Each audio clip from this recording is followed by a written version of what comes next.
নমস্কার বন্ধুরা, mister and Mrs cooking আর্টে আপনাদের সকলকে জানাই আরও একবার স্বাগত। আজকে চলে এসেছি আবার একটা দুর্দান্ত স্বাদের রেসিপি নিয়ে।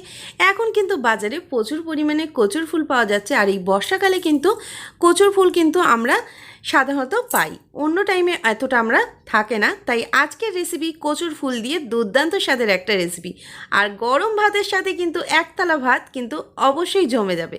চলো দেখে নিই আজকের রেসিপি, আর ভালো লাগলে লাইক করে দিও, কমেন্টের মাধ্যমে জানাতে একদমই ভুলো না যে কেমন লাগলো, আর পুরো রেসিপিটা দেখার অনুরোধ রইল। যারা নতুন বন্ধু আছো এখনও পর্যন্ত আমার চ্যানেলটাকে সাবস্ক্রাইব করোনি, তাড়াতাড়ি করে সাবস্ক্রাইব করে নাও, পাশে থাকা বেল আইকনটা ক্লিক করতে একদম ভুলো না। চলো দেখে নিই আজকের দুর্দান্ত স্বাদের এই রেসিপিটা। আজকের রেসিপিটা বানানোর জন্য আমি এখানে নিয়ে নিয়েছি কচুর ফুল, আর কচুর ফুল কিন্তু এই বর্ষাকালে কিন্তু কচুর ফুল তোমরা পেয়ে যাবে, আর এই টাইমে কিন্তু এই কচুর ফুলটা হয়। আমি বাজার থেকে 2 আঁটি কচুর ফুল কিনে এনেছি, আর এরপরে এটা আমি দেখিয়ে দেব।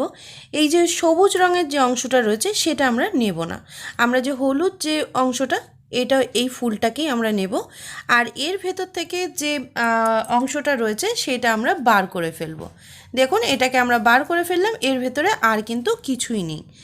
এরপরে এগুলোকে আমরা ছোট ছোট করে কেটে নেব, আর এইগুলো কিন্তু এই রকমভাবে ছোট ছোট করে আপনারা কেটে নিতে পারেন, তাহলে এর রান্নাতে টেস্টটা কিন্তু ভালো আসবে। এর থেকে একটু বড় রাখতে পারেন। আমি এরকম ছোট ছোট করে কচুর ফুলগুলোকে কেটে নিচ্ছি, আর এইভাবে ছোট ছোট করে কেটে নেওয়ার পরে এগুলো কিন্তু আমরা ভালো করে পরিষ্কার করে ধুয়ে নেব। আর অবশ্যই মনে রাখবেন এই সবুজ অংশটুকু আমরা দেব না, আমরা হলুদ যে অংশটুকু সেই ফুলের অংশটাই দেব। আমরা এইভাবে কিন্তু ছোট ছোট করে সমস্ত ফুলগুলোকে আগে কেটে রেডি করে নিচ্ছি।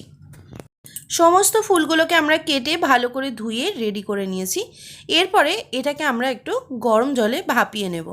অবশ্যই কচুর ফুলগুলোকে একটু সামান্য নুন ফেলে গরম জলে ভাপাতে হবে, তা না হলে কিন্তু এটা খাওয়ার সময় হয়তো গলা চুলকাতে পারে। তার জন্য কিন্তু কচুর ফুলটা একটু সামান্য গরম জলে এটাকে আমরা একটু ভাপিয়ে নেব। আমরা সমস্ত কচুর ফুলগুলোকে ভালো করে পরিষ্কার করে ধুয়ে আমরা দিয়ে দিলাম, আর কাটার সময় অবশ্যই খেয়াল রাখবেন এর ভেতরে বা এর গায়ে যেন কোনো ময়লা না থাকে। আমরা এগুলোকে দিয়ে দিয়েছি, আর এখানে আমি 2 আঁটি কচুর ফুল ব্যবহার করেছি, আর এগুলোর মধ্যে আমরা দিয়ে দিচ্ছি সামান্য পরিমাণে নুন, আর দিয়ে দিলাম হলুদ। হলুদটা দিলে কচুর ফুলটা যখন সেদ্ধ হয়ে যাবে, যখন আমরা ভাপানো হয়ে যাবে, কালারটা কিন্তু একটু সুন্দর আসবে। আর দেখুন এটা কিন্তু ভালোভাবে আমরা এটা সেদ্ধ করে নিয়েছি, আর এইভাবে ভাপিয়ে নেওয়ার পরে আমরা দেখে নিচ্ছি, দেখুন খুব সুন্দর কিন্তু হয়ে গেছে, আর একদম নরম হয়ে গেছে। এটা বেশিক্ষণ লাগে না, খুব অল্প টাইমের মধ্যেই কিন্তু এটা একদম রেডি হয়ে যায়। এমনিতেও এটা নরম, আর খুব তাড়াতাড়ি কিন্তু এটা ভাপানো হয়ে যায় আর সেদ্ধ হয়ে যায়। এরপরে আমরা একটা পাত্রের মধ্যে তুলে রাখছি। এইদিকে আমরা কড়াইটা বসিয়ে নিয়েছি, আর কড়াইয়ের মধ্যে দিয়ে দিচ্ছি এখানে সর্ষের তেল। সর্ষের তেল আমরা এখানে 1 চামচ মতো সর্ষের তেল দিয়েছি, আর দিয়ে দিচ্ছি কালো জিরে, রসুন, কোচানো রসুন, এখানে রসুনের কোয়া 5 থেকে 6টা নিয়েছি, সেটা কুচিয়ে দিয়েছি, আর দিয়ে দিচ্ছি পেঁয়াজ। এখানে একটাই বড় পেঁয়াজ নিয়েছি, আর বড় পেঁয়াজটাকে নিয়ে ছোট ছোট আমরা সরু সরু করে কেটে নিয়েছি, সেটাকে আমরা দিয়ে দিয়েছি, আর দিয়েছি কাঁচা লঙ্কা। এই রান্নাতে কাঁচা লঙ্কা দিলে কিন্তু টেস্টটা অনেক ভালো আসবে। আর এরপরে আমরা এটাকে ভালো করে নাড়িয়ে দিচ্ছি। এইভাবে এটাকে একটু লালচে লালচে করে আমরা পেঁয়াজ, রসুনটা আর কাঁচা লঙ্কাটা ভালো করে নাড়িয়ে নেব, তাতে খুব সুন্দর একটা কিন্তু গন্ধ আসবে। আমরা এটাকে ভালো করে একটু নাড়িয়ে নিচ্ছি, আর এর মধ্যে আমরা এই মুহূর্তে দিয়ে দেব যে সেদ্ধ করা কচুর ফুলগুলোকে রেখেছিলাম। একটু হালকা ব্রাউন কালার পেঁয়াজটা হয়ে যাওয়ার পরে আমরা এর মধ্যে দিয়ে দিচ্ছি সেদ্ধ করা যে কচুর ফুলগুলোকে রেখেছিলাম সেইগুলো। দেখুন এটা অলরেডি কিন্তু একটু চাপলেই একদম নরম হয়ে যাচ্ছে, আর এমনিতেও জিনিসটা কিন্তু নরম। আমরা এর মধ্যে দেওয়ার পরে এটাকে ভালো করে নাড়তে থাকবো। পেঁয়াজগুলোকে আমরা হালকা ব্রাউন করে ভেজে নিয়েছিলাম, কারণ কচুর ফুলগুলোকে দিয়ে এর সাথে নাড়তে নাড়তে আমাদের কিন্তু খুব ভালো করে পেঁয়াজগুলো কষানো হয়ে যাবে।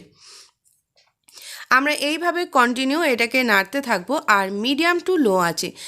আজ বেশি জোরে দিলে তাহলে এটা তলা থেকে পুড়ে যেতে পারে বা তলা লেগে যেতে পারে, তাই আমরা মিডিয়াম আঁচে দিয়েই এটাকে ভালো করে কন্টিনিউ নাড়তে থাকবো। এর মধ্যে আমরা দিয়ে দিচ্ছি স্বাদ মতো নুন। নুনটাকে অবশ্যই এর মধ্যে স্বাদ মতো দিয়ে দিতে হবে, আর আমরা ভাপানোর সময় যেহেতু নুন দিয়েছিলাম তাই নুনটাকে একটু পরিমাণ মতো বুঝে দিয়ে দেবেন। দিয়ে দিলাম চিনি আর কাশ্মীরি রেড চিলি পাউডার। চিনিটা যদি আপনারা না দিতে চান তাহলে নাও দিতে পারেন। আর এখানে কাশ্মীরি রেড চিলি পাউডারটা সুন্দর একটা কালার আসার জন্য শুকনো লঙ্কারও ব্যবহার করতে পারেন। দিয়ে দিলাম এখানে 1 মুঠো নারকেল কোড়া। নারকেল কোড়ানোটা দিলে টেস্টটা আরও দ্বিগুণ বেড়ে যাবে আর খেতে কিন্তু দুর্দান্ত লাগবে। এইভাবে অবশ্যই একবার বানিয়ে দেখবেন, গন্ধ যেমন বার হয়েছে এটা খেতে কিন্তু অসাধারণ। আমরা কন্টিনিউ এটাকে ভালো করে নাড়তে থাকবো আর এইরকমভাবে নাড়তে নাড়তে কালারটা কিন্তু অনেকটাই চেঞ্জ হয়ে আসবে। আর এটা কালারটা একদম একটু চেঞ্জ হয়ে আসবে আর এইভাবে আমরা কন্টিনিউ নাড়তে থাকবো। আমরা এই পুরো রান্নাটা করব কিন্তু মিডিয়াম আঁচে। আমরা এটাকে কন্টিনিউ এইভাবে নাড়ছি আর নাড়তে নাড়তে কচুর ফুলগুলো আর পেঁয়াজ সমস্ত কিছুর সাথেই এটা কিন্তু খুব ভালো করে আমরা হতে দেব। আর এর মধ্যে আমরা দিয়ে দিলাম সামান্য পরিমাণে হলুদ। সেদ্ধ করার সময় আমরা হলুদ দিয়েছিলাম, আবারও আমরা একটু হলুদ এর মধ্যে দিয়ে দিলাম যাতে কালারটা আরও সুন্দর আসে।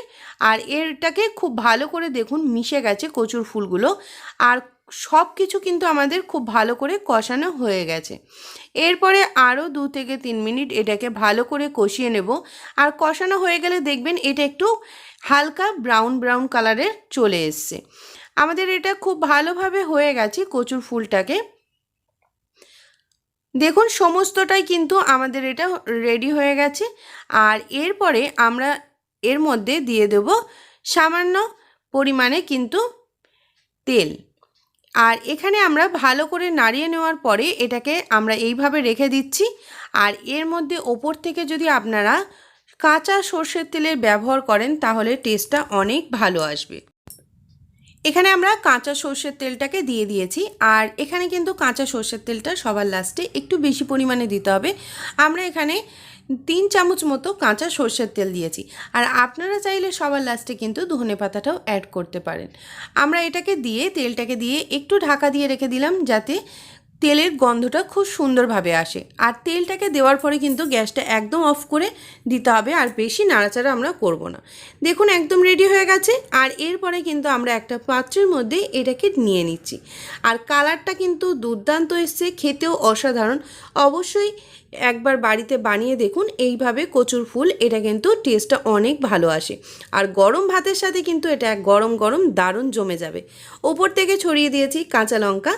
আর এইভাবে কিন্তু গরম ভাতের সাথে অবশ্যই ট্রাই করুন, আশা করছি আপনাদের খুবই ভালো লাগবে। আজকের মতো রেসিপি এই পর্যন্তই। যারা এখনও নতুন বন্ধু আছো আমার চ্যানেলে সাবস্ক্রাইব করনি, তাড়াতাড়ি করে সাবস্ক্রাইব করে নাও।